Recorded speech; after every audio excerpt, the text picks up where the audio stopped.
peaceful province of Skyrim, lush green fields are bordered by babbling brooks. The townsfolk go about their humble future for their families. Gentle creatures frolic through the forest, and under-god dragons! Skyrim is a massively, well, huge fantasy undertaking by Bethesda, masters of so many RPG fan favorites, including Fallout 3 and Elder Scrolls games.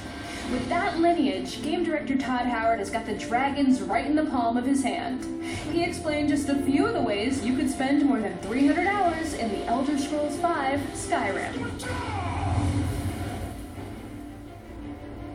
The setting in this one is, it is the northernmost province in the fantasy world of the Elder Scrolls Tamriel, and it's the home of the Nord, so it's a very rugged environment. There's also a lot of lush forests and tundra, very Scandinavian in how it feels.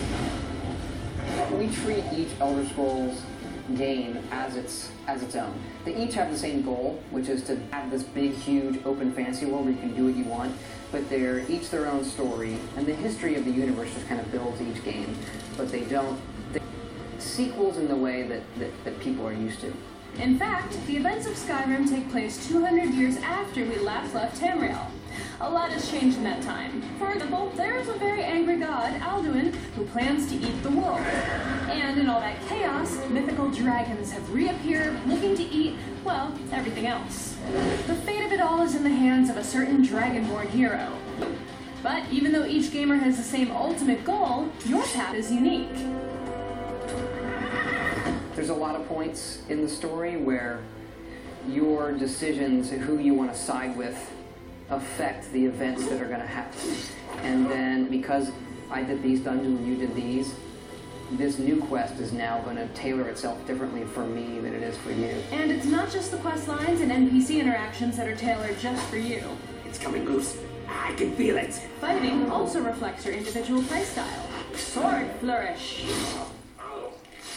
Combat's changed a lot in subtle ways. You can dual wield, you can put weapons in either hand, you can put spells in either hand, and then just the animation of it, so the combat loop of being able to dash and block and attack and power attack and how they animate and stagger back, all of that, even though like at a base level it's similar, the pace of it ends up very different, the visual aspect of it ends up very different.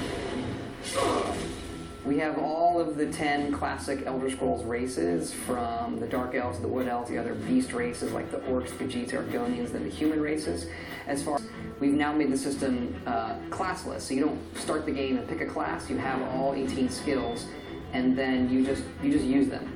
So you don't have to start the game and say, well, I want to do exactly this, and then find out later you didn't think that was fun and start over. You can your character is more malleable. And then when you level up, you get to pick a perk. And we have, including the ranks right now, around 280 of those. And what perks up Todd Howard when he's playing Skyrim? I kind of move between the skills depending on my mood. I try them all out. Archery is a lot of fun for people. We spend a lot of time on that. And you can get perks where you can slow down time when you zoom in with the bow. Even a skill like blocking with the shield, there's a lot of cool perks there for doing power bashes with it. In the magic skills, there's a lot of really, really cool perks. So we're happy with how not only the magic system and perks turned out, but then the spells that you unlock and you use. A lot more handcrafted in terms of magic. This kind of Weapon and item management and value has been updated since the last Elder Scrolls game. Whereas in Oblivion, we had a system where the weapons and armor decay. We kind of felt like that ended up being a maintenance activity. But you never felt like you were making your weapons better, and we've kind of reversed that where now you improve them. In the game, you create weapons with the smithing skill. Depending on how difficult the weapon is to create, you need to also have a perk. So if you're going to create Daedric weapons, which are these really high-powered weapons we have, you need to have a perk that you unlock to do it, as well as all the materials, including the heart of a Daedra. The inventory is all very visual. We took a lot of inspiration from Apple, actually. Like, well, what if Apple built a fantasy game? How would they do it? What would it look like? And so all of the items are modeled in 3D. You can spin them all around and look at them. Oh, there's this detailed, shiny rabbit leg. that I can then take and cook. Hey, now try to hold off on killing things for a second and take a moment to look around you at the world itself. This fantasy world looks pretty darn realistic. We've redone all of the graphics, all of the gameplay systems, the scripting system is new, the whole face system is new, so it's all part of our technology for building these massive worlds. We have full shadows on everything, something that we didn't have before because our environments are so dynamic. We have to do every shadow real time, every frame, update it, the sun can move, all of those things. So it's kind of tricky to do that in our kind of game, but we got all that working now. New tree system, so just the foliage is a lot denser, how it animates.